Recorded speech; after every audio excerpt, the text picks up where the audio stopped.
Welcome to another video from Cardboard East. My name's Jay. I play board games from Asia and share what I find with all of you. Today we took a step out of the apartment and decided to go hiking outside of New Taipei City.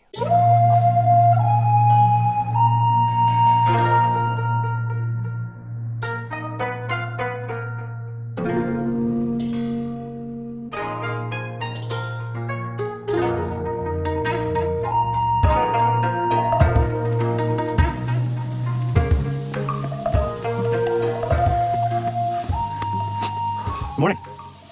And welcome to the next part of the September Essen Spectacular, where I'll be talking about all the different Asian publishers that are going to Essen and telling you what I think about all their games. Today we're going to talk about the Moaideas Antler Studios booth located at 4D103. Hey gamers, before we get into the video and the nitty-gritty today, I don't want to take this time to really thank our Patreon supporters.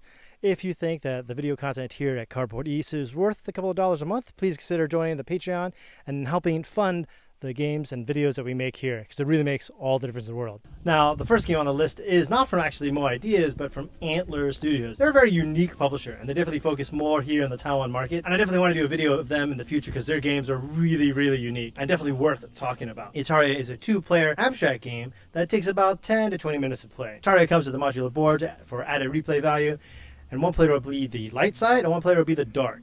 You'll take turns taking 3 tokens out of a bag, and placing those tokens somewhere on the board.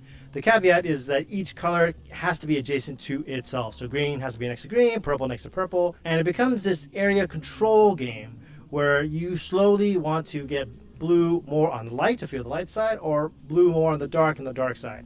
7 colors, 7 of each token, 49 tokens in total. So once 4 tokens become on your side, you get this token to prove that you've won it.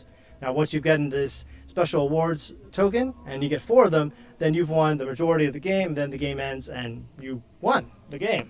Now Etariya does come with other variants of play. You can draw 3 random tokens from the bag, or you can have kind of like 9 tokens on the side and you draw 1 row of the 3. The other variant is that you have all the pieces all the way around the board and you take 3 from one side and place them on the board. I played all the variants, and there is some more intricate play and subtle play where you have more open information. But overall, I thought Etariya was fun, but I don't see myself going back to it maybe after 4 or 5 plays. But I admit that abstracts are not for me necessarily, and maybe the abstracts are for you, and you could definitely try it out and check it out for yourself. I'm a lot pickier with my abstract games.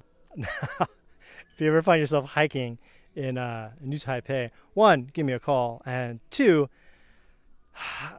maybe you don't want to shoot a video in Karaoke Mountain.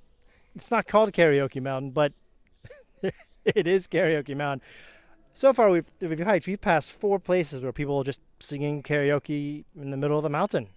And it's quite awesome, really, because I know that all these songs are from like the 70s and 80s. So imagine you're hiking in North America and all of a sudden you hear the Eurythmics or, Billy Idol. It's pretty awesome stuff. Now, out of the 4 games that Moaideas will be bringing to Essen this year, let's talk about the one that I love the most, and that is Joraku Deluxe.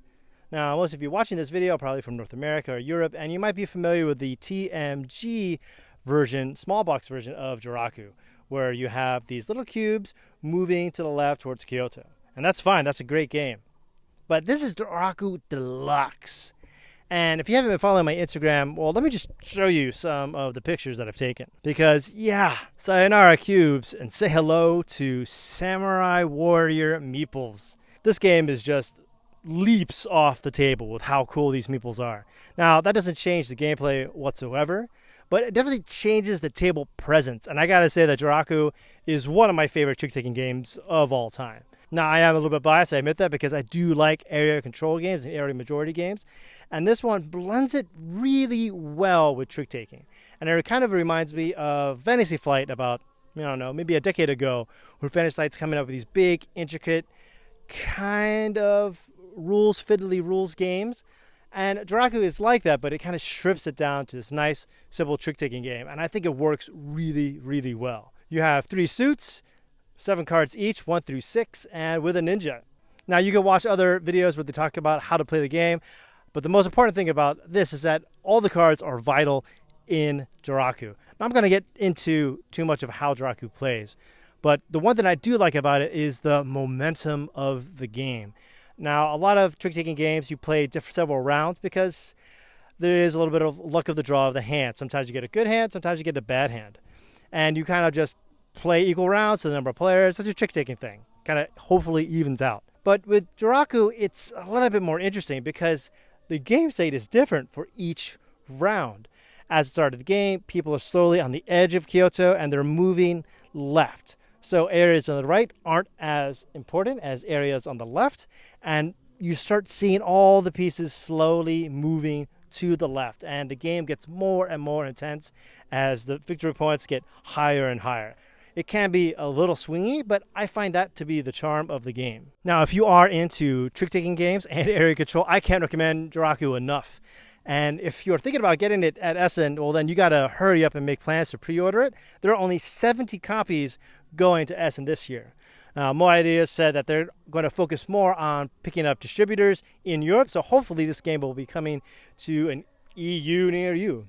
Now, you may be thinking, oh, well, this is a Taiwanese game. What languages is it going to be? Well, Joraku, for the most part, is language independent, so it really doesn't matter what language it is. However, this one will be English and Japanese. Now, you can also get this game from Delirium Games, and they're a Spanish publisher, and their version is naturally English and Spanish. Biggest difference between this upcoming version for Moaideas and the version that I have is that, well, the version I have has this really cool plastic insert, and you won't be getting that plastic insert with this English-Japanese version. However, you will be getting more cards because you'll be getting English cards and Japanese cards, and you'll be having a nice, cool foil look to the outside of the box. But most importantly, you'll be getting the deluxe version of one of the best trick-taking games ever made. So I think it's definitely worth the hunt and worth the find, and definitely try and grab yourself one if you're there, or find a mule to take one home for you. Now, the next one is Tulip Bubble. Now, if you haven't heard of Tulip Bubble is an excellent auction economic marketing game that really gets the sense of auction games boiled down to an hour. Now, I am not really good at auction games. I'm very picky about them because I'm typically terrible at them. But I really like Tulip Bubble because of the theme. And I think it works really well. Now, if you're not really familiar with Tulip Bubble, what that means is that a long time ago, people just fell in love with tulips and they would sell the bulbs for, I don't know, as much as a house. And naturally, this was a bubble market, and it popped, and people were left with worthless tulips. So one of the cool things about Tulip Bubble is that it's somehow always relevant to today, because there's always some sort of bubble going on, whether it be NFTs, Bitcoins, or the latest trend going on in the market today. Now, with this second edition of Tulip Bubble, you will see a smaller board, so it won't unfold. And they have changed the rules very slightly so that the game is more interactive right from the get-go, right on round one. And in addition to that, the money tokens do look a lot better. They aren't as thick as they were before, but the outside foil and the design just looks like a proper gilder, and it doesn't look too out of date. One extra note is that this version will no longer have the plastic inserts or will have the shields. Now, I really don't care about the plastic insert because I had to throw mine away. Once you unpunch it, it's kind of hard to fit everything back into the box. The player shields, well, that could be a little bit of a game changer, totally up to you if you want to have the money hidden or not. There's always a Tony somewhere in the group. There's a guy named Tony in my group who can count all the money. He knows how much money that everyone has, and he keep track of that for some reason. So, in my opinion, you might as well just have it open. But the second edition also comes in a smaller box. So if you're trying to shave off inches where you can on your game shelf, well, then Tulip Bubble, I can't recommend enough. And once again, just like Joraku, there are only 70 copies coming to Essen this year. So if you have never played Tulip Bubble and you want to get it, this is a great time to get it, and you definitely want to pre-order and make sure you're there to pick up a copy. Now, why do I love Tulip Bubble? Well, I just love the art. And I love the hand-drawn art of the game. I love how smooth it feels. I love the ups and downs with it. Now, the players can control the market, and they can control what goes up and what comes down. But there's also the market event card because, well, markets are unstable, and you never know. And while some people may not like that volatility within the gameplay, I don't mind it because the whole idea of the game is that there's a bubble, and you're trying to do your best to beat the market. Now, the fourth game at Moaideas booth, 4D103, will be Mini Express. And I think Mini Express is Moaideas' best game that they've released yet. Now, admittedly, I am a little bit biased. I do love train games. I'm not a big fan of the 18XX. It's a little bit too long for my taste, but I love cube rail games like Chicago Express and all the Iron Rails games that have come out from Capstone Games lately. Mini Express is a very unique cube rail game in that it really plays well at 2 players. And it does play up to 5, but I think the game really shines at the 2 or 3 player counts. Now, most cube rail games don't play well with 2, the way the auction systems work. Mini Express does it in a very interesting way, and you only do 1 of 2 options in the game. You lay track or you buy stock. And when you play in the 2-player game, you're going to have to do 2 actions on your turn. So you're giving yourself a chance to actually combo off of your turns. Now, the retail edition that'll be selling there only comes with 2 maps. That's the US and the EU. I believe the Pledge Manager is still open on their Kickstarter for Map Pack 1, which gives you 4 more maps. And yeah, I'm going to admit I'm a little bit biased because I did help develop and design the Taiwan map.